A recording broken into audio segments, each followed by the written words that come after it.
NFT என்ன அப்படின்றத இந்த வீடியோல நம்ம டீடைலா பார்க்க போறோம். பார்க்கிறதுக்கு முன்பாக சேனலை சப்ஸ்கிரைப் பண்ணிக்கோங்க. பெல் ஐகானை கிளிக் பண்ணி ஆல் அப்படின்றத செட் பண்ணிருங்க. உங்களுக்கு ரொம்ப ஈஸியா புரியுற மாதிரி நான் இந்த வீடியோல எக்ஸ்பிளைன் பண்ண போறேன். ஃபுல்லா பாருங்க. NFT என்னன்னு பாத்தீங்கன்னா நான் பஞ்சபிள் டோக்கன் அப்படின்னு சொல்லுவாங்க. இந்த டோக்கன்ஸ்ல மொத்தமா ரெண்டு டைப் வந்துருக்குது. பஞ்சபிள் டோக்கன், அதுக்கப்புறம் நான் பஞ்சபிள் டோக்கன். இதுல பஞ்சபிள் டோக்கனோட எக்ஸாம்பிள் எதை சொல்லலாம்னு பாத்தீங்கன்னா கரன்சியை வந்து சொல்லலாம். இப்ப என்கிட்ட ஒரு 100 ரூபாய் இருக்குது, உங்ககிட்டயும் ஒரு 100 ரூபாய் இருக்குது. அதோட டிஃபரன்ஸ் என்னவா இருக்குன்னு பாத்தீங்கன்னா அதுல இருக்கக்கூடிய சீரியல் நம்பர் தான். பட் அதோட வேல்யூ பாத்தீங்கன்னா ஒண்ணுதான். இதே நான் பஞ்சபிள் டோக்கன் என்னன்னு பாத்தீங்கன்னா இப்ப என்கிட்ட ஒரு போட்டோ இருக்குதுன்னா அந்த போட்டோல இருக்கக்கூடிய ஒரு யூனிக்னஸ் பாத்தீங்கன்னா வேற எந்த போட்டோஸுமே வந்து இருக்காது.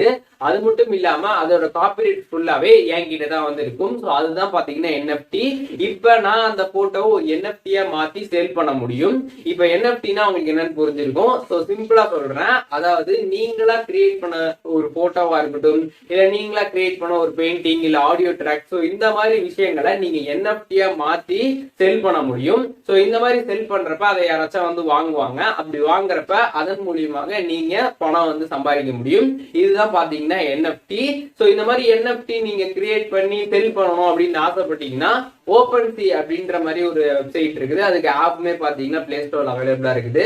சோ அதன் மூலியமாக உங்களோட NFT நீங்க வந்து செல் பண்ண முடியும். நீங்க வச்சிருக்கக்கூடிய ஒரு போட்டோவா இருக்கட்டும், இல்ல நீங்க கிரியேட் பண்ண ஆடியோ ட்ராக்டா இருக்கட்டும், இல்லாட்டி வந்து பெயிண்டிங்கா இருக்கட்டும், சோ இந்த மாதிரி விஷயங்களை நீங்க அதுல ஷேர் பண்ண முடியும். ஷேர் பண்ணி அதை வந்து உங்களால செல் பண்ண முடியும். அதே நேரத்துல நீங்க எதுவும் NFT வாங்கினாலுமே அந்த ஆப்லயே பாத்தீங்கன்னா உங்களால NFTமே வந்து வாங்கிக்க முடியும். சோ இப்ப இந்த வீடியோல உங்களுக்கு சிம்பிளா புரிஞ்சிருக்கும்னு நினைக்கிறேன் NFT என்ன அப்படின்னு சொல்லிட்டு. இப்ப எல்லாருக்குமே கண்டிப்பா வந்து ஒரு குழப்பம் வந்திருக்கும். எப்படி வந்து ஒரு போட்டோ வந்து செல் பண்றது, ஒரு போட்டோ வந்து யாரு வாங்க போறா? இப்ப எனக்கே ஒரு NFT வேணா நான் ஜஸ்ட் ஒரு போட்டோ மட்டும் எடுத்துக்கிட்டா போருமே, அதையே நான் காசு கொடுத்து வாங்க போறேன் அப்படின்ற மாதிரி கண்டிப்பா ஒரு குழப்பம் உங்களுக்கு வந்து இருக்கும். சோ அதற்கான ஒரு எக்ஸாம்பிள் நான் இப்ப உங்களுக்கு வந்து சொல்றேன். இப்ப நீங்க ரோட்ல நடந்து போயிட்டு இருக்கீங்க. அங்க பாத்தீங்கன்னா வந்து ஒரு செம்மையான ஒரு கார் வந்து நிக்குது. அந்த காரை பார்த்துட்டு நீங்க அதோட ஒரு செல்ஃபி எடுத்து உங்களோட சோசியல் மீடியால நீங்க ஷேர் பண்றீங்க. ஷேர் பண்ணதுக்கு அப்புறம் எல்லாருமே பார்த்தீங்கன்னா லைக் எல்லாம் போட ஆரம்பிச்சிருவாங்க. அதுக்கப்புறம் எல்லாருமே அது உன்னோட காரா அப்படின்றத வந்து கேட்பாங்க. நீங்க அவங்க கிட்ட எல்லாத்தையுமே பாத்தீங்கன்னா இது என்னோட கார் நீங்க வந்து சும்மா சொல்லிடுவீங்க. ஆனா உங்களோட கார் அப்படின்றத மட்டும் தான் உங்களால வந்து சொல்ல முடியும். அந்த காரை உங்களால வந்து சேல் பண்ண முடியாது. சோ அதுதான் பாத்தீங்கன்னா NFTயோட ஒரு பவரே. இன்னும் சிம்பிளா சொல்லணும்னா இப்ப நான் வந்து ஒரு போட்டோ வந்து கிரியேட் பண்றேன். அந்த போட்டோட ஃபுல் காப்பிரைட்ஸ்மே என்கிட்ட தான் வந்து இருக்குது. நான் NFT அதை வந்து ஷேர் பண்ணிட்டேன். ஷேர் பண்ணதுக்கு அப்புறம் அந்த போட்டோவை பாத்தீங்கன்னா ஒரு பர்டிகுலர் பர்சன் அதை வந்து வாங்காம ஜஸ்ட் போட்டோ மட்டும் தான் எடுத்து வச்சிருக்காரு, ஒரு ஸ்கிரீன்ஷாட் எடுத்து வச்சிருக்காரு அப்படின்ற மாதிரி வச்சுக்கோங்களேன். அப்படி வச்சிருந்தாருன்னா அவர் அந்த போட்டோவை மட்டும்தான் அவரோட போன்ல வந்து வச்சுக்க முடியும்.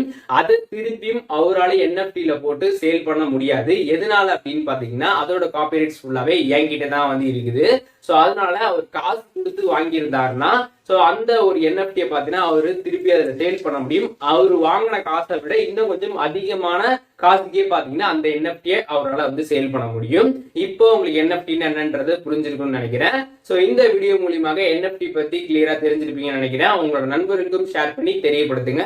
எதுவும் டவுட் இருந்துச்சுன்னா கண்டிப்பா கமெண்ட்ஸ்ல வந்து சொல்லுங்க. நான் எல்லாருக்கும் வந்து ரிப்ளை பண்றேன். இந்த NFT சம்பந்தமாக இன்னும் எதுவும் வீடியோஸ் வேணும்னாலுமே கண்டிப்பா சொல்லுங்க. நம்ம சேனல்ல சீக்கிரமாவே வரும்.